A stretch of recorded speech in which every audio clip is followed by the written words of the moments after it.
Non, mais c'était intéressant votre débat parce que vous n'êtes pas d'accord entre vous. Il y a d'autres solutions. Alors la démocratie, moi je pense qu'elle est en danger aussi parce qu'à force de crédibiliser la théorie du complot mise en place par Monsieur Mélenchon, eh bien on arrive à ce genre d'actes qui sont minoritaires mais qui peuvent gagner. Moi je pense qu'ils peuvent gagner.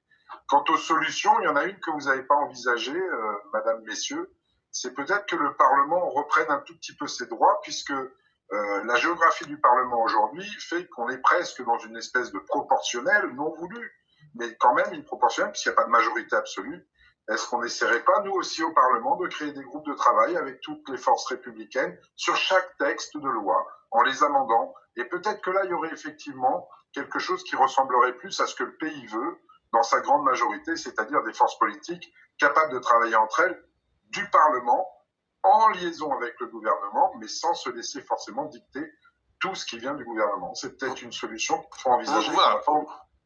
C'est intéressant, vous dites au fond, la méthode actuelle, vous dites, sur ce qu'on vient de voir, là, sur ces deux séquences, celle concernant Papendiaï et celle concernant la ministre de la Culture.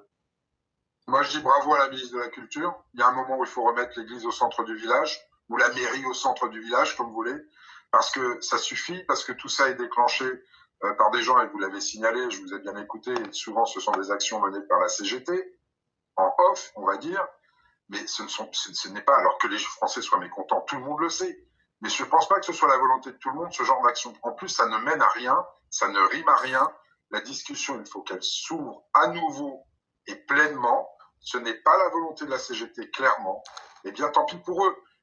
La ministre de la Culture en a fait la démonstration, c'est pas la première fois qu'elle ouvre sa porte est toujours ouverte, ces gens-là ne viennent pas, ils font croire au pays qu'on ne veut pas les recevoir, ce qui est un mensonge.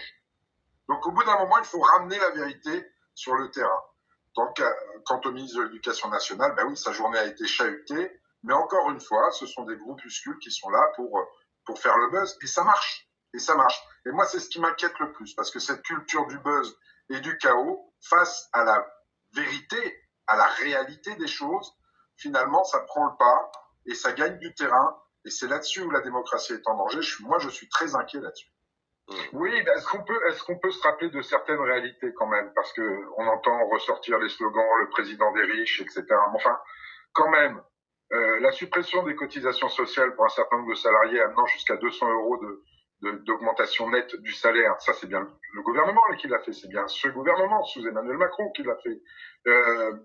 La suppression de la taxe d'habitation, c'est aussi ce gouvernement qui l'a fait. Et sur la loi retraite, je suis désolé, dire qu'elle est injuste, peut-être le fait de partir à 64 ans, effectivement, c'est contesté par tout le monde. Ça, je l'entends. Mais pour le reste, entre 6 et 7 milliards de mesures sociales, dont une chose importante pour les carrières longues, et ça, je suis désolé, la CGT n'en parle pas, mais quand on passe de 45 ans de cotisation sous la loi Touraine à 43 ans sous celle qui vient d'être promulguée, on peut considérer que c'est une avancée sociale, entre autres, et il y en a d'autres des mesures. Donc, et puis en plus, une chose dont personne n'a reparlé, vous n'êtes pas sous le régime de la retraite à 64 ans dès le 1er septembre, c'est faux. Il faudra attendre le 1er septembre 2030 pour être à 64 ans. Et avant, en 2027, il y a une clause de revoyure pour voir si les comptes de la sécurité sociale et donc des retraites sont dans le rouge ou pas, pour voir si on va au bout jusqu'aux 64 ans ou si on reste à 63. Et de facto, on y est aux 63 avec la loi Touraine. Tout ça, ça n'a pas été dit. Comme il n'a pas été dit, enfin si, ça a été peu dit, que sur les retraites complémentaires, on est déjà à un point de bascule à 64 ans. Donc il y a une espèce de jeu qui se fait, qui est très malsain, qui enlève la réalité des choses, qui l'occulte complètement, pour ne passer que sur la partie contestation. On peut contester les 64 ans, moi j'ai aucun souci là-dessus, mais on peut reconnaître aussi ce qui a été fait. Benjamin Duhamel.